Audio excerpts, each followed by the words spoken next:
Bueno, voy a dejar primeramente a la doctora Noemí Pizarro Contreras. Ella es profesora de Matemática y Estadística de la UNCE, magíster y doctora en Didáctica de las Matemáticas.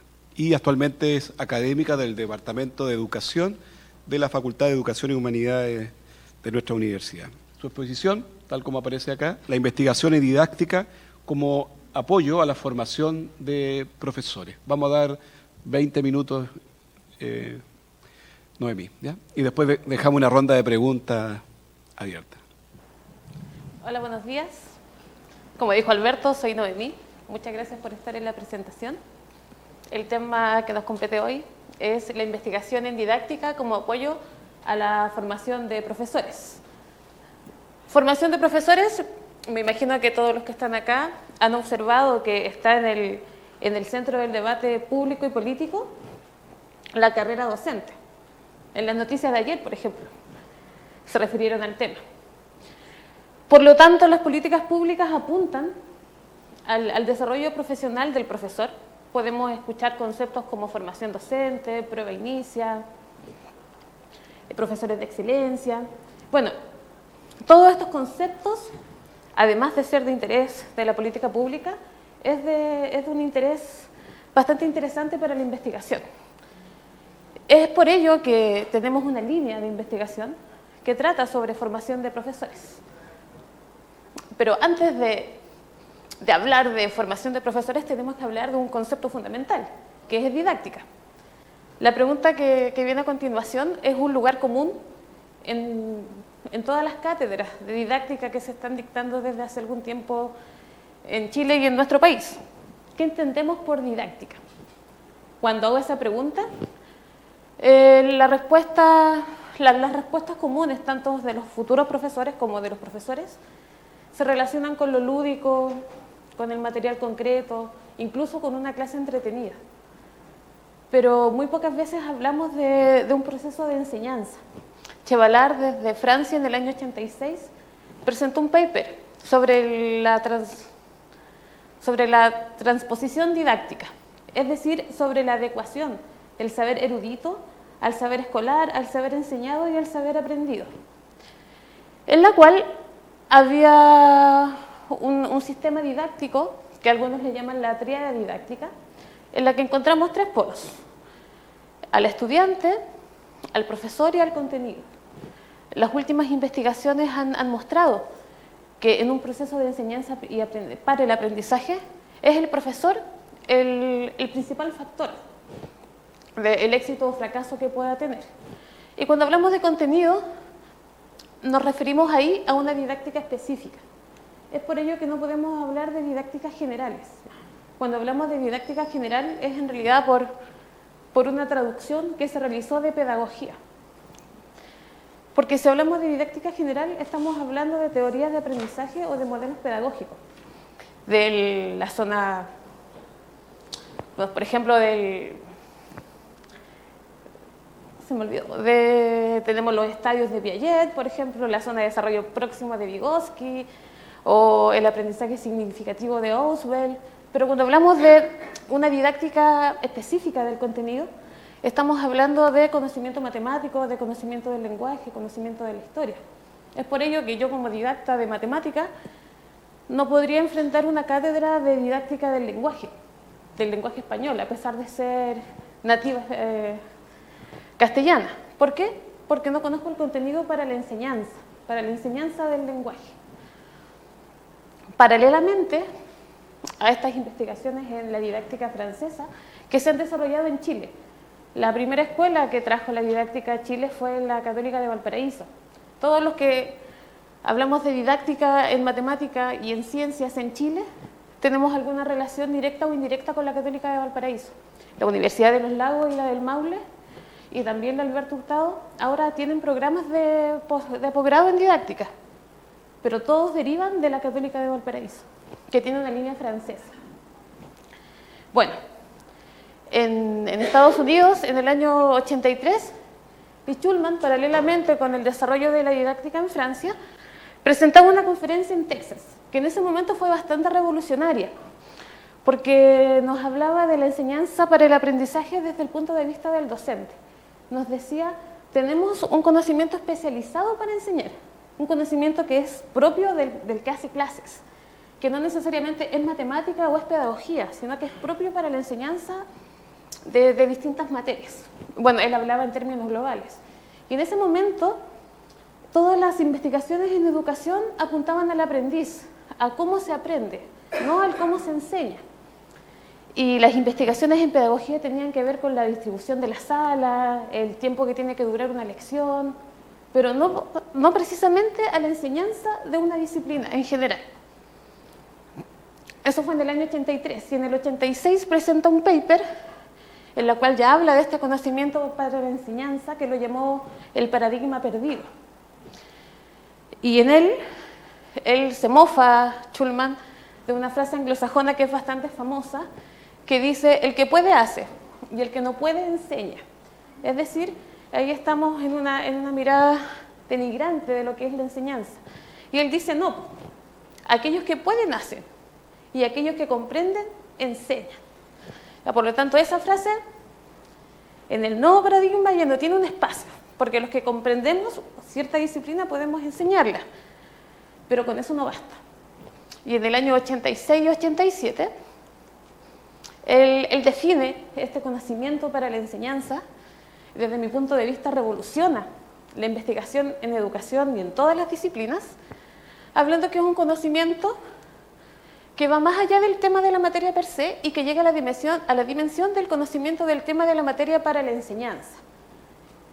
Él explica que son las formas más útiles de representar una idea, la analogía, las ilustraciones, los ejemplos y explicaciones y demostraciones más poderosas para poder enseñar una disciplina y que sea comprensible para otros, no más fácil para otros, como muchas veces decimos, ¿cómo vamos a tratar la suma de fracciones con un tercer año básico? Y los profesores muchas veces, incluso los académicos, damos recetas, damos el tips. Pero este es un tips para enseñar suma de fracciones. No, somos profesionales, por lo tanto los profesionales no tenemos recetas para tratar cierto fenómeno de la enseñanza. Y después de 20 años de estudio, Deborah Wall en Michigan realiza una reflexión indicando que en realidad este conocimiento pedagógico citado por Schulman estaba mal entendido, porque hablábamos de una amalgama entre el conocimiento y la enseñanza. Entonces, claro, conocimiento, enseñanza, pero hablar de conocimiento para la enseñanza realmente llegó como marco teórico en el año 2008, después de 20 años de especialización. Y ellos se preguntaron, ¿qué tienen que saber los profesores para poder enseñar cierta disciplina? Bueno, Deborah Wall y su equipo trabajan principalmente en matemáticas, que es el área donde se ha desarrollado principalmente la didáctica junto con las ciencias. Hay otras ciencias que se están desarrollando ahora en lo que es didáctica. Por eso es difícil encontrar un didacta de la lengua, un didacta de la educación física, un didacta del arte.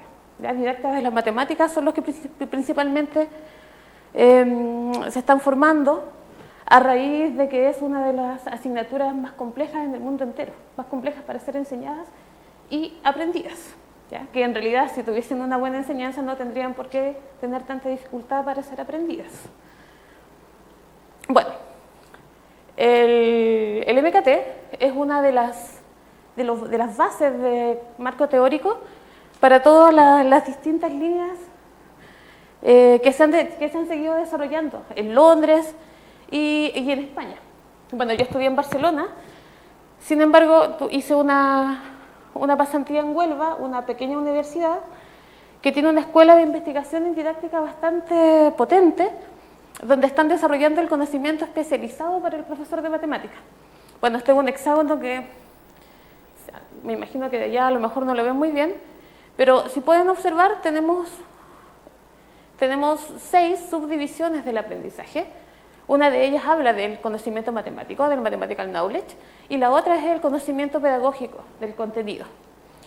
Si pueden observar, hay una dimensión que es el knowledge on topic, que en realidad es el conocimiento del tema, el conocimiento matemático, pero hay otras 5 dimensiones vinculadas a la enseñanza del aprendizaje, como por ejemplo el conocimiento de la enseñanza de las matemáticas, el conocimiento de las características del aprendizaje de las matemáticas, el conocimiento de los estándares de aprendizaje.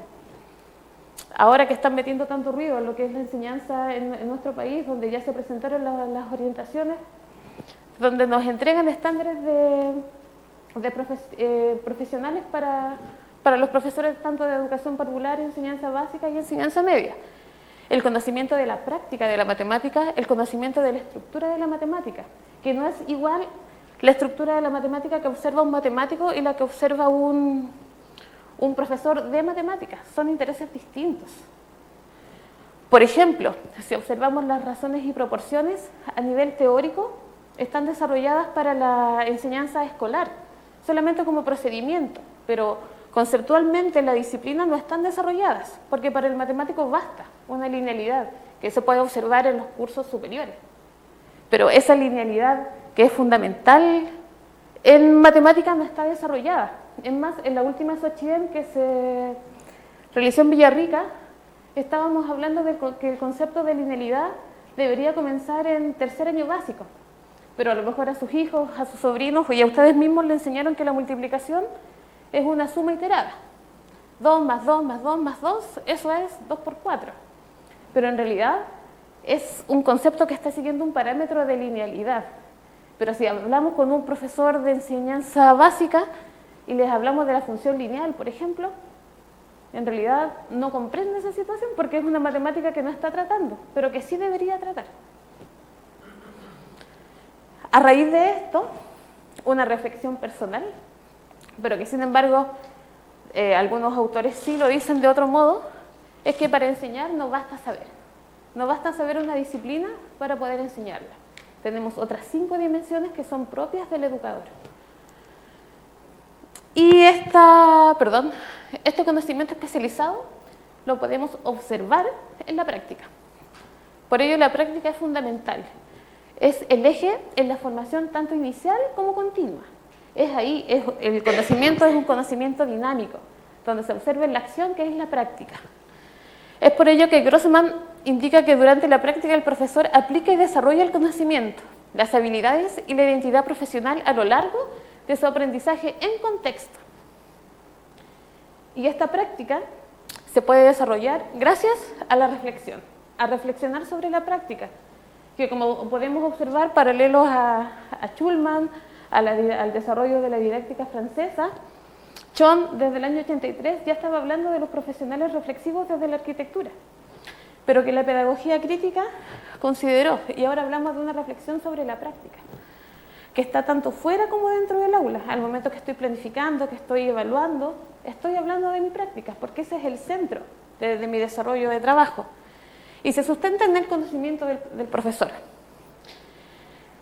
Bueno, esta es una definición que a mí me gusta cuando hablo sobre lo que es reflexionar sobre la práctica, porque es una acción que es un proceso dialéctico constante que debe realizar el docente o futuro docente sobre su conocimiento. Y este proceso dialéctico constante se desarrolla en base a 3 conceptos fundamentales: el conocimiento del profesor, la reflexión y la práctica. 3 puntos que son indisolubles, que están relacionados y de los cuales mutuamente se están exigiendo durante todo el proceso. Y ahí podemos hablar de desarrollo profesional. Es por eso que los doctores que estamos trabajando en el proyecto FIP estamos posicionando la práctica como un eje fundamental en todas las licenciaturas en educación, pero tiene que ser una práctica reflexiva, con el fin que se pueda desarrollar el profesional. ¿Y cómo reflexiono? Reflexiono a partir del conocimiento del profesor. Yo reflexiono según el conocimiento especializado para el profesor de matemática. Alicia Zamorano, por ejemplo, que trabaja en matemática, ella trabaja con el Knowledge Quarter, que es un marco teórico que se desarrolla en Londres, con Tim Rowland, que vino el año pasado en noviembre para las jornadas de las didácticas específicas, y ella observa las situaciones de contingencia, esas situaciones que no están programadas en el aula y que pueden emerger tanto del conocimiento del profesor o de los estudiantes. Esas situaciones inesperadas que no podemos controlar, pero que controlamos gracias al conocimiento del profesor. Es por ello, si yo soy profesora de cuarto básico y en la universidad no me formaron para poder sumar números decimales, por ejemplo, que ahora ingresaron al currículum, posiblemente no voy a poder controlar la situación de la clase. Quiero dejar claro que estos objetos de estudio se preocupan solo del conocimiento disciplinario. No decimos que no es importante la distribución de la sala o los momentos de la clase. Sí son importantes, pero son complementarios al conocimiento didáctico. Podemos tener una excelente situación didáctica, pero si no tenemos dominio del grupo, en realidad va a ser un fracaso, ¿ya? Son conocimientos paralelos. Y bueno, un ejemplo de esta línea de investigación es el trabajo que realicé en mi tesis doctoral. Yo trabajé con la estimación de la medida y quise observar el conocimiento didáctico que tienen los profesores sobre la estimación de la medida. ¿Por qué se me ocurrió estimación de medida? Porque estaba en una clase en Barcelona con un profesor que trató el tema de la medida. Y en ese momento yo acababa de terminar mis primeros trabajos en la enseñanza de profesores. Y yo era la didacta. Y había tratado la medida, pero no la había tratado de acuerdo a la estimación. Por lo tanto, observé el currículum chileno, que desde el 2012 tiene un eje más en matemáticas, porque los niños de Chile estudian números, estudian geometría, estudian estadística, estudian álgebra desde el 2009, que cuando ingresó álgebra a los cursos de primaria fue casi un terremoto para los docentes en Chile, además que las áreas y las probabilidades, que incluso en tercero medio ya están complicadas para los docentes, imagínense en primaria. Y ahora ingresaba medida, pero medida, nadie se quejaba sobre la medida. Y observé que habían 16 objetivos de aprendizaje que hablaban de la estimación de la medida. Estimación de la medida que disciplinarmente yo no conocía. Entonces ahí había un currículum oculto. Porque si yo les pregunto a ustedes, ¿conocen los fractales? ¿O han oído sobre los fractales? ¿O sobre los isomorfismos?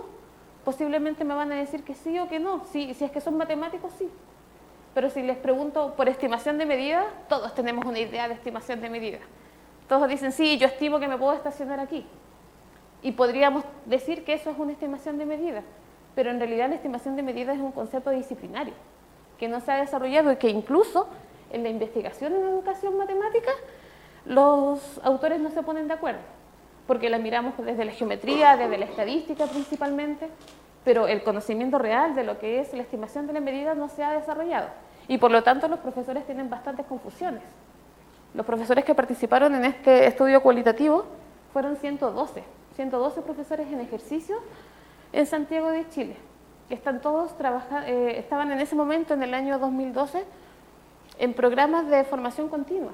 Es decir, tenían además interés por la disciplina y eran profesores becados por el CPEIP. Pero tenían confusiones en lo que es estimación de medida.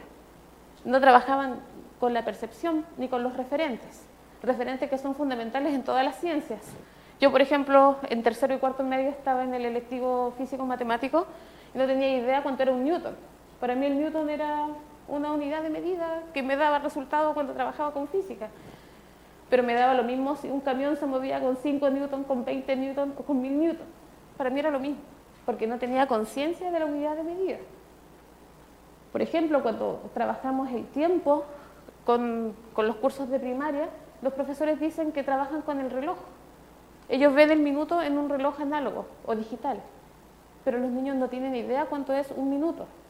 No lo viven, no saben lo que significa, que no es lo mismo de estar en un minuto fuera de la ducha que esperando el colectivo, por ejemplo. Tienen referencias diferentes, pero no se están trabajando.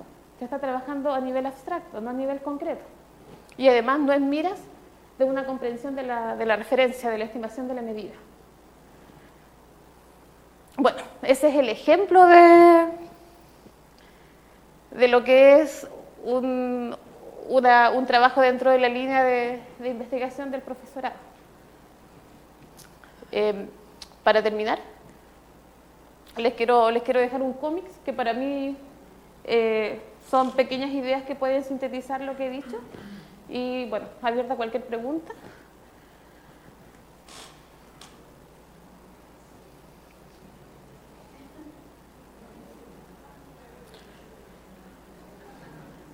Sí, muchas veces.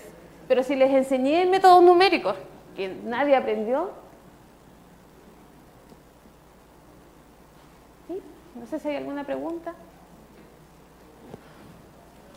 Consulta.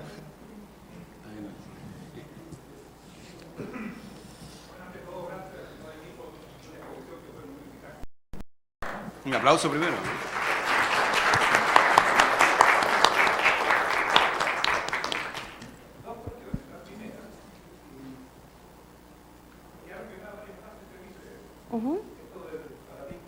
Perdido, El me paradigma pareció perdido. interesante.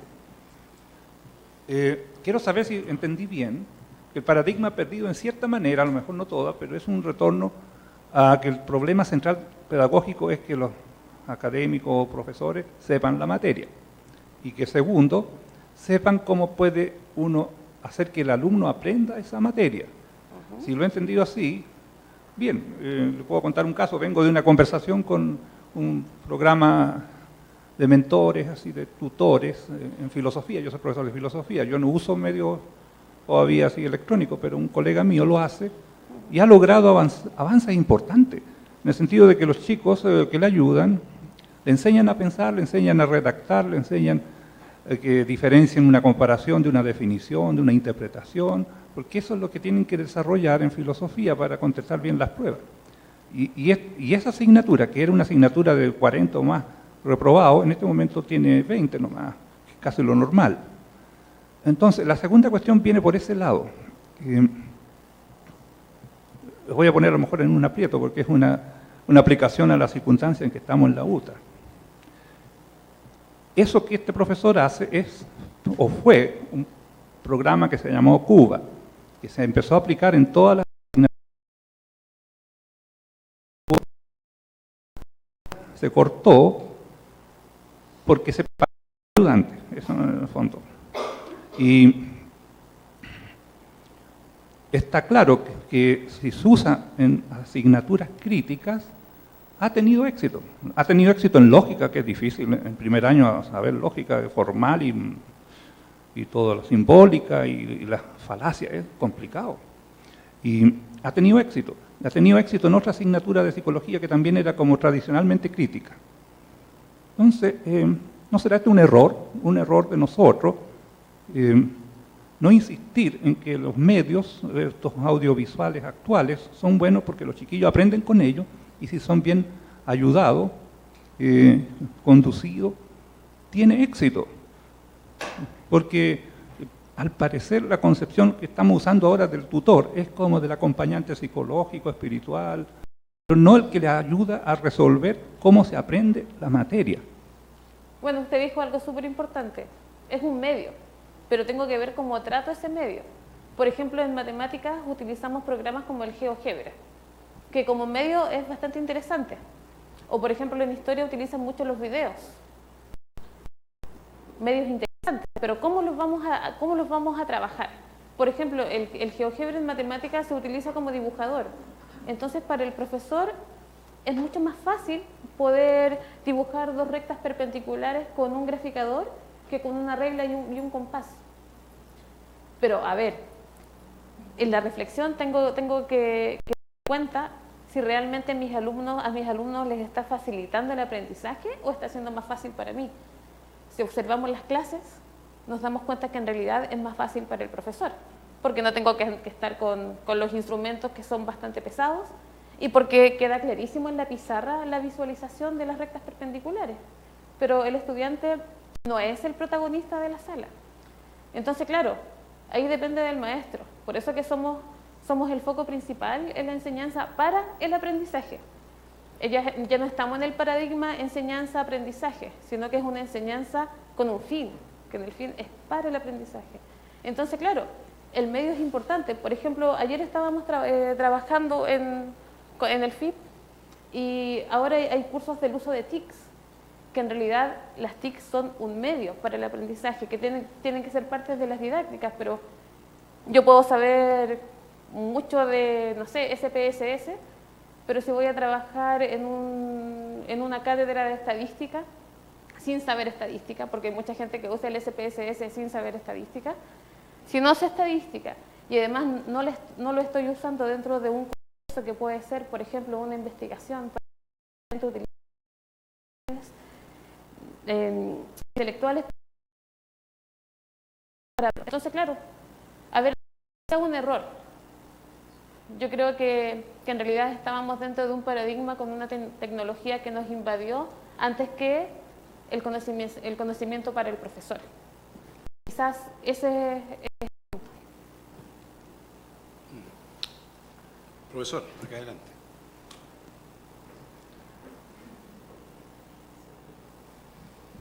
Noemí, muchas gracias, muy interesante su presentación. Una reflexión y una consulta. La frase esa de el conocimiento o el saber del profesor no asegura el aprendizaje. ¿Esa? Sí, para enseñar no basta saber, yo la traduje de esta otra manera. ¿Qué es la idea? Sí, yo creo que es cierto, pero es condición sine qua non, de mi punto de vista, que el profesor tenga el conocimiento para poder lograr el aprendizaje. Completamente de acuerdo. Y Bien. Todas las investigaciones lo indican. Ya, estamos de acuerdo, estupendo. Eso entonces me hace llegar a la siguiente situación. Hay una gran discusión, a veces velada, no real o directa, entre el currículum de formación de los profesores en cuanto a la cantidad de horas o lo que usted quiera dedicadas al conocimiento de su disciplina, a la didáctica y a la práctica. Que hoy día hay una discusión de que si tiene que ser más temprana, ojalá desde primero. Finalmente significa tiempo. Y si yo le agrego tiempo a algo, le tengo que sacar a otro aspecto. ¿Cuál es su visión y su opinión con respecto a eso? Mire, dentro del contexto UTA es muy interesante su pregunta, porque ayer estuvimos trabajando con alguna parte del público que está aquí sobre el nuevo currículum para las licenciaturas en educación. Y claro, la práctica es la columna vertebral para este desarrollo profesional. ¿Y qué es temprano? Pensamos que el alumno UTA se va a tener que insertar dentro de la comunidad de aprendizaje en una noósfera que hablan los didactas, es decir, desde afuera, va a mirar primero el establecimiento hasta seguir un profesor y después realizar una clase. Entonces, y las pedagógicas. Entonces sí, a ver, ayer estuvimos observando que en realidad las horas que tributan a la práctica son casi el 30%. Un 10% que serían las de formación general, que por ejemplo tendrían que ser patrimonio dentro de la universidad porque nuestro estudiante tiene que tener un sello diferente al estar en esta área geográfica, pero las demás son de la disciplina. Pero a ver, si vamos a trabajar con química inorgánica, tiene que ser una química inorgánica para el profesor. No tiene que ser la misma química inorgánica que tiene el bioquímico. Estoy hablando desde las representaciones sociales, porque si usted me habla de química, tengo solamente el conocimiento hasta 2 años de ingeniería y no tengo más. Pero claro, tiene que ser una química que apunte al conocimiento del profesor, que no es la misma que el bioquímico. Y en ese desarrollo, está casi en nada.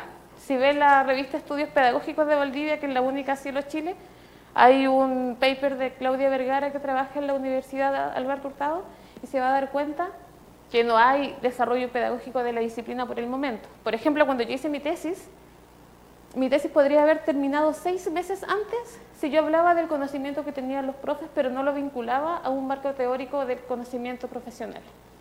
¿Y por qué lo vinculé? Porque creo que es importante desarrollar el conocimiento profesional de los profesores. Y por eso que me demoré un poco más, pero sentí que mi tesis podía ser quizás un leve aporte al conocimiento de la medida. No sé si me explayé y respondí su pregunta. Sí. Quisiera haber escuchado algo más concreto en términos de proporción. ¿Qué proporción del currículum va a tomar en cuenta la disciplina? Como le decía, desde mi punto de vista, perdón, creo que no se puede abandonar la disciplina. ¿No? Agreguémosle todo lo que quieran, pero no a costa de la disciplina, y creo que esta frase que le escuché la encuentro peligrosa. Debe aprender al nivel de lo que va a enseñar. Yo creo que no. Yo creo que un profesor tiene que saber mucho más de lo que va a enseñar y ojalá ser el mejor en su disciplina. Más que un licenciado en química, yo voy a hablar de la química, incluso más que un bioquímico o al nivel de. Porque yo creo que si tenemos profesores de ese nivel en términos de la disciplina, la didáctica y la práctica temprana y todo lo que le queramos agregar va a ser un plus a su ejercicio profesional y que yo creo que va a llevar a que nuestros niños puedan recibir una mejor educación. Es una visión personal. No, es que creo que es súper importante y que lo esté tratando aquí en este momento. Porque en realidad siempre la disciplina, la didáctica y la pedagogía están ahí con el... Compiten. Yo creo que no deberían competir. En realidad compiten, pero deberíamos colaborarnos. Entonces, claro, yo le decía, hay un 30% de horas más o menos dedicadas a la práctica, donde desde la tercera en adelante, que son solamente el profesor trabajaría con 8 estudiantes, profesor especialista. No va a ir un curriculista a observar a un químico. No, tiene que ser un profesor de química, porque él es el que puede observar, por ejemplo, las situaciones de contingencia en el aula. Si él tiene algún error disciplinario, yo no me daría cuenta posiblemente, pero sí un químico. Entonces, cuando hablamos de que tenemos que hacer un conocimiento profesional, por ejemplo, una matemática escolar, le puse el ejemplo de la linealidad. A lo mejor acá los profesores de primaria podrían decir, pero ahora quieren que veamos además la función lineal en primaria. Pero la función lineal se ve en educación matemática. Entonces, sí, estamos agregando más matemática al currículum del profesor de primaria. No estamos quitándola, por el contrario. Estamos haciendo más matemática ahí, porque la necesita para el conocimiento disciplinar. Entonces, yo creo que lo que tenemos que hacer es comunicarnos y entendernos, porque en realidad el conocimiento disciplinar disciplinar del profesor, porque mi especialidad es la enseñanza de la matemática, pero se nutre de la matemática. Si yo no sé matemática, no puedo enseñar matemática. Y entre más matemáticas sepa, mejor.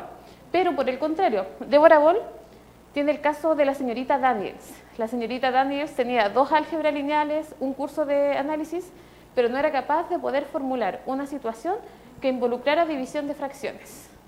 Y eso, si lo quiere mirar desde 2 puntos de vista, porque después que lo leí, lo trabajé en algunas situaciones, no lo pueden crear ni los profesores de enseñanza básica, ni los matemáticos.